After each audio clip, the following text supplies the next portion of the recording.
हाँ जी, तो सबसे पहले तो आप सभी का स्वागत है एक और नए एपिसोड में। हमें एशिया कप में 4 सुपर टीम मिल गई हैं। पहला मैच हो चुका है सुपर 4 का। बांग्लादेश ने श्रीलंका को हरा दिया और बांग्लादेश ने आज क्या खेला है। लीग स्टेजेस में जिस तरीके से बांग्लादेश खेल रही थी, बांग्लादेश बहुत ही क्लोज इनकाउंटर्स पे थी। बांग्लादेश कभी भी कन्विंसिंग नहीं लगी जीतते वक्त, चाहे वो अफगानिस्तान के अगेंस्ट हो, श्रीलंका के अगेंस्ट तो हार ही गए थे। और जो तीसरी टीम थी उसके अगेंस्ट भी बहुत कन्विंसिंग तरीके से बांग्लादेश नहीं जीती थी। लेकिन आज जिस तरीके से बांग्लादेश ने खेला है, फील्डिंग में डेफिनेटली कैचेस ड्रॉप हुए, फील्डिंग और बेटर हो सकती थी। बॉलिंग में श्रीलंका के मोमेंटम को कई जगह पे इस तरीके से ब्रेक किया जो कि अप्रिशिएट होना चाहिए। और बैटिंग जब करने आए, बैटिंग में जो सेंसिबिलिटी आज बांग्लादेश ने दिखाई है, इसके बारे में बात होनी चाहिए। और बहुत दिनों के बाद यूट्यूब पे इंप्रेशंस आए, शायद आप लोगों तक मेरे वीडियोस पहुंचे हैं। और मैं आपको दिखा दूं कि इस बार मैं गायब नहीं हुआ था। इस बार मैं वीडियोस डाल रहा था लेकिन इंप्रेशन ही नहीं जा रहे थे, आप लोगों तक वीडियो ही नहीं पहुंच रहे थे। बट फाइनली महादेव की कृपा से, और शायद अब यूट्यूब को तरस आ गया, तो यूट्यूब ने बेसिकली इंप्रेशंस भेजे और आप लोगों तक शायद वीडियो पहुंच रहे हैं। तो होपफुली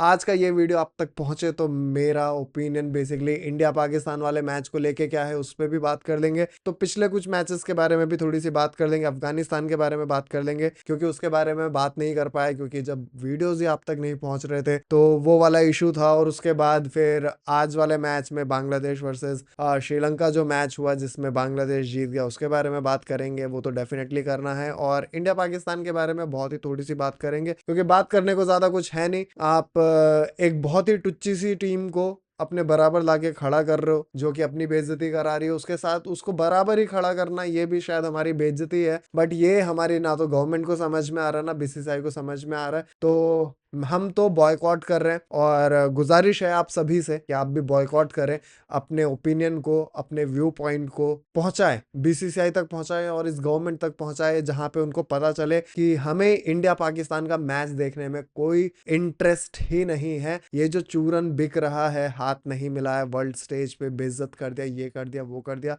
ऐसा कुछ नहीं हो रहा। किसी की कोई बेइज्जती नहीं हो रही। पाकिस्तान जिस टीम की इज्जत ही नहीं है उसको हम बेइज्जत कैसे कर रहे हैं, ये मेरे समझ में ही नहीं आ रहा। बट डिटेल में बात करेंगे। तो उससे पहले तो आप सभी के लिए दो मैसेज है। हमारे आसपास बहुत से ऐसे जानवर रहते हैं जिनको हमारी ज़रूरत है। तो अगर वो आपके पास या आपके घर के आसपास आते तो प्लीज़ उन्हें भगाएं नहीं, और हो सके तो उन्हें थोड़ा सा खाना, थोड़ा पानी, थोड़ा प्यार ज़रूर दें। इससे उनकी बहुत हेल्प होती है। और अपने घर के अंदर और बाहर पेड़ ज़रूर लगाएं। तो चलिए बिना देर करते हुए वीडियो को शुरू करते हैं। लेकिन उससे पहले प्रथा के अनुसार आप सभी को वीडियो को लाइक करना है, कमेंट करना है, शेयर ज़रूर करें और चैनल को सब्सक्राइब करें और बेल नोटिफिकेशन को ज़रूर दबाएं ताकि सभी वीडियोस आप तक पहुंचे। तो चलिए इंट्रो के उस पार मिलते हैं। Welcome to the Free Guy Show. The beat drops heavy, the crowd says whoa. Sports in style, yeah, we keeping it pro. No rush, you're here, let the good times glow. From fields to courts where stars collide. हाँ जी, तो finally अब जाके YouTube से मेरे videos को impression आए। पता नहीं मेरे चैनल को क्या हो गया था, मैं कोई भी वीडियो पोस्ट कर रहा था, 2-2 3-3 दिन तक इम्प्रेशन ही नहीं जा रहे, आप लोगों तक पहुंच ही नहीं रहे थे। मेरे दोस्तों को भी शो ही नहीं हो रहे थे वीडियो। मुझे नहीं पता कि वो क्या हो गया था, मुझे भी कोई आइडिया नहीं था। और अब फाइनली वो ठीक हो गया है और शायद आप लोगों तक वीडियो पहुंचे। तो पुराने वीडियोस अगर आपका देखने का मन हो तो देख लेना, अदरवाइज कोई ज़रूरत नहीं है। आज के वीडियो से ही हम साथ चलते, इस जर्नी को दोबारा से रिज्यूम करते हैं। बस शुक्र है कि आप तक अब वीडियोस पहुंचने शुरू हो गए, मेरी बात आप तक पहुंचनी शुरू हो गई है, इस चीज़ का शुक्र है। तो इसी थैंकफुल एटीट्यूड के साथ आज के इस वीडियो को शुरू करते हैं। और आज बेसिकली जब बांग्लादेश और श्रीलंका का मैच था, बांग्लादेश को आज एक एडवांटेज मिला। बांग्लादेश ने टॉस जीता, एक बैटिंग फ्रेंडली पिच थी, आज बैटिंग अच्छी हो रही थी, पिच अच्छी थी, बॉल अच्छे से आ रही थी, बैटिंग और बेटर हो सकती थी। बांग्लादेश के लिए डेफिनेटली एक एडवांटेज था कि वो टॉस जीत गए थे, सेकंड बैटिंग करना है। सेकंड बैटिंग में वो ड्यू का एक फैक्टर चल रहा है, ड्यू की सब कोई बात कर रहा है, लेकिन बहुत ज़्यादा ड्यू इफेक्ट अभी तक नहीं दिखा है। लेकिन स्टिल बातें हो रही है और पिच डेफिनेटली सेकंड इनिंग में थोड़ी सी बेटर हो रही है फर्स्ट इनिंग से। लेकिन आप फील्डिंग अच्छी करना नहीं छोड़ सकते हो, आप अपनी लाइन लेंथ से दूर नहीं हो सकते, जो कि आज श्रीलंका के बॉलर्स ने किया। श्रीलंका के जो फ्रंट लाइन बॉलर्स थे उन्होंने आज अपना काम सही से नहीं किया। वेलालगा के बारे में क्या ही बात कर सकते हैं, वेलालगा के साथ इस टाइम पे बहुत ही बुरा हुआ है और ये बहुत ही अनफॉर्चुनेट है कि उसकी फैमिली के साथ ये ट्रेजेडी हुई और उसने इस टीम को ज्वाइन किया और अब वो यहाँ पे खेल रहा है और चीज़ें उसके फेवर में भी नहीं जा रही। तो ये बहुत ही बुरा टाइम चल रहा है वेला लगे के लिए और उसकी फैमिली के लिए। हमारी पूरी सिंपथीज है उसकी फैमिली के साथ, उसके साथ, और भगवान दया करे उन पे। बेसिकली आज श्रीलंका के बॉलर्स उस उतने इफेक्टिव नहीं दिखे जितने वो हैं या फिर उन्हें दिखना चाहिए। वो शार्पनेस नहीं दिखी,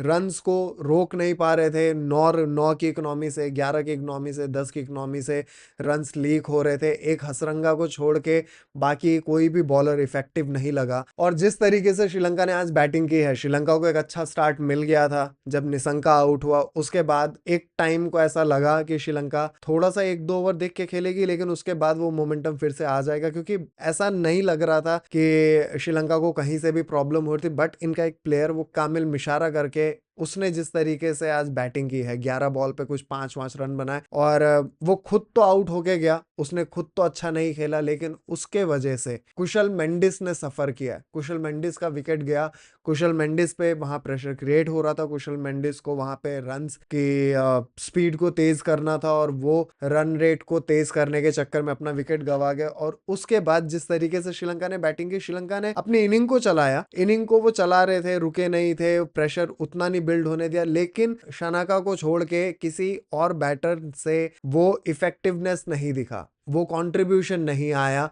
जिस तरीके से आना चाहिए था। और डेफिनेटली श्रीलंका 15 से 20 रन शॉर्ट था, क्योंकि जिस तरीके का पावर प्ले गया था उसके बाद 6 से 10 ओवर के बीच में श्रीलंका बहुत ही स्लो गया। और वहीं पे शायद मुझे ऐसा लगता है कि बांग्लादेश ने वहीं पे श्रीलंका को बेसिकली बीट किया है, अगर फेजेस की बात करें तो। और बांग्लादेश की अगर बात करें तो जब बॉलिंग कर रहे थे, बॉलिंग में बेसिकली बांग्लादेश के स्पिनर्स काफी अच्छा कर रहे हैं। थोड़े से महंगे चले गए second part of the game में जब वो बॉलिंग करा रहे थे। 12-13 ओवर के बाद उनके स्पिनर्स थोड़े से महंगे गए, अदरवाइज एक अच्छी टाइट लाइन और लेंथ के साथ बॉलिंग करा रहे थे, विकेट्स ले रहे थे। और जिस तरीके से जब वो बैटिंग करने आए, तो आज बैटिंग में जिस तरीके से बांग्लादेश के ओपनर्स ने खेला है, पहले सबसे पहले तो एक अच्छा स्टार्ट दिया लिटन दास, जो कि कैप्टन होने के बाद से जिस तरीके से वो परफॉर्म कर रहे, एक अच्छा कैमियो दिया था, एक अच्छा बेस तैयार करके दिया था बांग्लादेश को। और उसके बाद जब वो बहस हुई है विकेट लेने के बाद, एक तो अगर एशिया में अभी इस वक्त किसी की राइवलरी है जिसको लोग देखना चाहते हैं, तो वो शायद से बांग्लादेश और श्रीलंका ही है। अगर हम पोल कराएं तो इसमें डेफिनेटली श्रीलंका और बांग्लादेश का ही नाम आएगा, क्योंकि ये दोनों टीमें जब खेलती हैं तो दोनों टीमें ऑन अ गिवन डे ये 19-20 की दिखती हैं। जो भी हार जाता है वो 19 हो जाता है, जो भी जीत जाता है वो 20 का लगता है। अदरवाइज ये दोनों टीमें बहुत ही बराबर लेवल पे हैं अभी, जिस तरीके से इनका क्रिकेट चल रहा है कुछ टाइम से, और जिस तरीके से, जिस एग्रेशन के साथ ये एक दूसरे के साथ खेलते हैं, जिस तरीके से इनके फैंस भी इनको सपोर्ट करने आते हैं, वो अपने आप में कमाल है। और आज भी जब नागिन डांस निकला है और जब इनका हृदय करके जो प्लेयर है वो जब क्रीज पे था, हसरंगा ने एक विकेट लिया था, इनका एक प्लेयर है शमीम, या मैं नाम भूल गया, इनका ओपनर था, उसका विकेट लिया था, जो कि अच्छा खेल रहा था। 60 समथिंग रन उसने बनाए थे एक अच्छे रन रेट पे। उसके बाद मेंडिस का ओवर शायद से इन्होंने कराया था जिसमें 14 या 16 रन मार दिए थे हृदय ने। वो जिस तरीके से बाद में खेला है, स्टार्टिंग में तो बहुत ही फंसा हुआ दिख रहा था, लेकिन उसके बाद जिस तरीके से उसने गाड़ी को सीधा 5वें गियर पे डाला है, कमाल। और जिस तरीके से बांग्लादेश और श्रीलंका के बीच में जिस तरीके से मैच भी हुआ है, रिजल्ट देखने के बाद अगर कोई स्कोर कार्ड देखेगा तो उसे लगेगा कि ये गेम काफी क्लोज हुआ था, बट ये गेम कभी भी क्लोज नहीं था। लेकिन लास्ट ओवर में 20वें ओवर में जब सनाका बॉलिंग करने आया, पहली बॉल पे अगर जाकिर ने वो चौका नहीं मारा होता तो ये मैच लास्ट ओवर में फंस जाता। जिस तरीके से ये लोग आउट होके जा रहे थे, हृदय आउट होके गया था, वो जिस तरीके से उसके कप पे बॉल लगी थी और जिस तरीके से वो कप पे एलबीडब्ल्यू होके गया, वो तो अपने आप में कमाल था। बट बांग्लादेश जिस तरीके से आज सुपर 4 में उसने अपना पहला मैच खेला है, ये तो हमने लीग स्टेजेस में देखा ही नहीं था। और मैंने अपने पिछले वीडियो में, एक वीडियो है पिछला जिस पे बेसिकली इंप्रेशन आए हैं, अफगानिस्तान वर्सेस बांग्लादेश वाला मैच मैंने उसमें कवर किया था, और मैंने कहा था एशिया कप का पहला अपसेट हुआ है अफगानिस्तान का बांग्लादेश से हारना, ये अपसेट है। और टू बी ऑनेस्ट मैं अभी भी अपने उस पॉइंट ऑफ व्यू पे स्टिक कर रहा हूँ। लेकिन आज का जो मैच देखा है, आज जिस तरीके से बांग्लादेश ने खेला, कमाल। उस पे लास्ट वाले वीडियो पे एक बंदे ने कमेंट भी किया था, एक भाई ने कमेंट किया था कि अपसेट, आर यू किडिंग। तो उस वीडियो पे तो, या उस मैच में तो मेरा पॉइंट ऑफ व्यू यही है कि अफगानिस्तान का हारना एक अपसेट था। लेकिन आज वाले मैच को देख के ये लगता है कि वो भाई जो बोल रहा था वही सही था, मैं शायद गलत था। क्योंकि आज के मैच में बांग्लादेश कहीं से भी ऐसा नहीं लगा कि बांग्लादेश का मैच जीतना या सुपर फोर में होना ये एक अपसेट है या फिर ये एक कुदरत का निज़ाम है जो बेसिकली कुछ भिखारी कंट्रीज और भिखारी टीम्स के साथ होता है। और इसी के बारे में अगर बात करें तो आज कमेंट्री में मैं सुन रहा था, हर कोई ये बोल रहा था कि इंडिया और वो भिखारिस्तान, श्रीलंका, ये तीनों टीमें अपने दम पे आए। अब ये कमाल है कि अपने दम पे आए, ये कहने वाले को भी शर्म नहीं आ रही कि एसीसी एशिया कप में या फिर आईसीसी में भी जब वर्ल्ड कप में जिस तरीके से ये ग्रुप स्टेजेस बनाते, जिस तरीके से ग्रुप्स बनाते, उसमें ये मेक श्योर करते हैं कि इंडिया पाकिस्तान अपने ग्रुप से थ्रू हो जाए और सेमीफाइनल, क्वार्टर फाइनल, फाइनल में उनके आने के चांसेस और इंडिया पाकिस्तान के ज्यादा से ज्यादा मैचेस हो सके इंडिया पाकिस्तान के ज्यादा से ज्यादा मैचेस हो सके, ये मेक श्योर करते हैं। और इस एसीसी के ग्रुप में भी इंडिया पाकिस्तान के ग्रुप में इंडिया पाकिस्तान को छोड़ के मतलब दोनों एसोसिएट नेशन थे। अब आप दूसरे ग्रुप को देखोगे, अफगानिस्तान, बांग्लादेश, श्रीलंका, ये इन तीनों के बीच में इस तरीके का कंपटीशन है कि जो कोई भी ये बोले कि अफगानिस्तान और श्रीलंका ही टॉप 4 में जाने वाला है, वो सबके सब गलत है। बांग्लादेश ने सरप्राइज किया और अफगानिस्तान के पास भी फेयर चांस था कि जो लोग भी ये बोल रहे थे कि बांग्लादेश और श्रीलंका जाएगा, वो भी श्योर नहीं थे।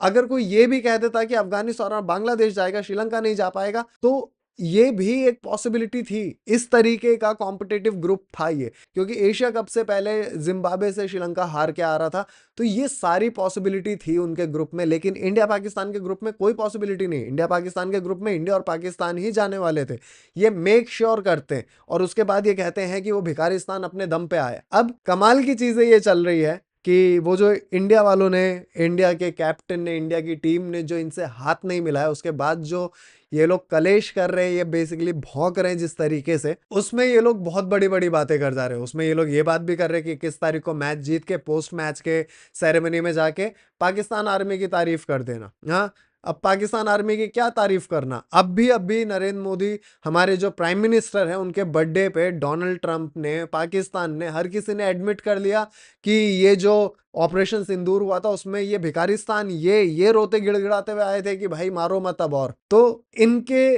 जो वहां के यूट्यूबर्स हैं, इनके जो वहां के लोग हैं, इनकी जो वहां पे गवर्नमेंट है, आर्मी है, सब जमीन में मुंह डाल के बैठे हुए, पीछे से इनके बेल्ट पड़ रहे हैं, लेकिन ये अंदर ही अंदर सबको बता रहे कि हम जीत रहे भाई, हम जीत रहे हैं। और नीचे वाले खुश भी हैं सबके सब। और एक तो पता नहीं कौन है, मैं तो एक्चुअली जानता ही नहीं, इनमें से तो बहुतों को मैंने कभी देखा ही नहीं।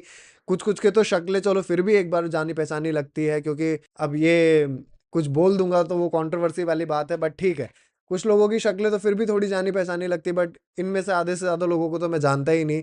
बट मैंने रील में देखा था कि एक कोई भौंक रहा था कि इंडिया और ओमान का मैच था, उसमें जिस बंदे ने कुछ 50 मारा था, उसका आमिर या ऐसा कुछ नाम था, आमिर या अमाल ऐसा कुछ नाम था, उसको सूर्य कुमार यादव ने गले लगाया था। तो वो बेसिकली वो पाकिस्तान ओरिजिन है। वो कह रहा है कि उसको क्यों गले लगा लिया, उसको तो ऐसे गले झप्पी लगाई थी जैसे दो बिछड़े हुए भाई हैं। तो बेसिकली अब जवाब तो इन चूतियों को क्या ही दे, sorry for my language, but honestly इन गंवारों को ये नहीं दिख रहा कि उस टीम का कोच इंडियन, उस टीम का कैप्टन इंडियन, उस टीम में बॉलर्स, बैटर्स में इतने सारे इंडियंस भरे पड़े, और वो इंडिया के बाहर जाके वो लोग ओमान को रिप्रेजेंट कर रहे हैं, और वहां पे किस सिचुएशन में किस तरीके से वो लोग क्रिकेट खेल रहे हैं, उनकी जर्नी, उनका स्ट्रगल, उनकी स्टोरी ही अलग है। तो अगर ये सुपीरियरिटी दिखाने की कोशिश कर रहे हो कि उसने 50 मार दिया और वो पाकिस्तानी है, तो तुम्हारे पाकिस्तान वाले क्या कर रहे हैं? चूड़ियां पहन रखी उन्होंने। अपने अपने प्लेयर्स को बोलो ना कि पाकिस्तान की जर्सी में आके खेल के दिखा दे। और ओमान वाले मैच को भी लेके भगवान, ये हमारे खुद के इंडियंस इस तरीके के हैं कि वो कह रहे हैं कि इंडिया वर्सेस जो ओमान मैच था, उस मैच को देख के इंडिया के कंसर्न्स बढ़ गए। मुझे समझ में ही नहीं आ रहा कि जिस तरीके से हमारी इंडियन टीम ने खेला, टू बी ऑनेस्ट बहुत ही कैजुअली खेला, किसी ने सीरियसली लिया ही नहीं। और ओमान ने अगर अच्छा खेल दिया तो अप्रिशिएट कर दो, क्या हो गया? ओमान के साथ भी अब जसप्रीत बुमराह वगैरह को लेके उतरना पड़ेगा। और काहे का क्लोज? कोई क्लोज नहीं था, ऐसा लग ही नहीं रहा था कोई सीरियस होके खेल रहा। सूर्य कुमार यादव बैटिंग करने नहीं आया। पोस्ट मैच वो प्रेस कॉन्फ्रेंस में आके, अभी कल का प्रेस कॉन्फ्रेंस, उसमें आके बोल रहा है कि अर्शदीप ने बोला कि मैं जाता हूँ बैटिंग करने, सूर्य कुमार यादव ने कहा जा ठीक है। इस तरीके का कैजुअल एटीट्यूड है। उस मैच को तो इन्होंने मैच ही नहीं लिया, बट स्टिल इंडिया ने ओमान को हाईली अप्रिशिएट किया। जिस तरीके से हमारे इंडियन कैप्टन ने ओमान की टीम से बात किया, उनको मोटिवेट किया, इस चीज को अप्रिशिएट करो यार। और तुम कहाँ ये सोच रहे हो कि भाई पैनिक सिचुएशन है, कंसर्न्स जग गए? क्या बेवकूफी है यार, कुछ भी। और आज बेसिकली 21 तारीख है, आज इंडिया पाकिस्तान का मैच है, और मैं आप सभी से रिक्वेस्ट करना चाहूंगा कि मैच का रिजल्ट कुछ भी हो, मैच में कौन जीत रहा है कौन नहीं जीत रहा है, एक्चुअली में तो मेरे लिए ये एशिया कप ही इंपॉर्टेंट नहीं है। कोई भी जीतता है कुछ फर्क नहीं पड़ता, हमें वर्ल्ड कप जीतने से मतलब है। एशिया कप हम जीत रहे नहीं जीत रहे कोई फर्क नहीं पड़ता। और ऑनेस्टली बॉयकॉट करो यार, प्लीज प्लीज बॉयकॉट करो, कोई जरूरत नहीं है ये मैच देखने की। मेरी आपसे हाथ जोड़ के विनती है कि सही चीजों के साइड में आओ और मत देखो, प्लीज मत देखो हमारे आर्मी के जवानों के साथ और पहलगाम के जो विक्टिम्स हैं उनके साथ सॉलिडारिटी में खड़े हो। हमारी टीम हमारे प्लेयर्स की मजबूरी है पर हमारी नहीं है, प्लीज इस चीज को समझिए। और आज के वीडियो के लिए इतना ही, अब हम नेक्स्ट वीडियो में मिलेंगे, कल वाले मैच के बाद मिलेंगे। तो आज के लिए इतना ही, होपफुली आपको ये वीडियो अच्छा लगा होगा। तो प्लीज वीडियो को लाइक करें, कमेंट करें, शेयर करें और चैनल को सब्सक्राइब जरूर करें और बेल नोटिफिकेशन जरूर दबाएं। अब हम मिलेंगे नेक्स्ट वीडियो में, तब तक के लिए bye, take care, peace out.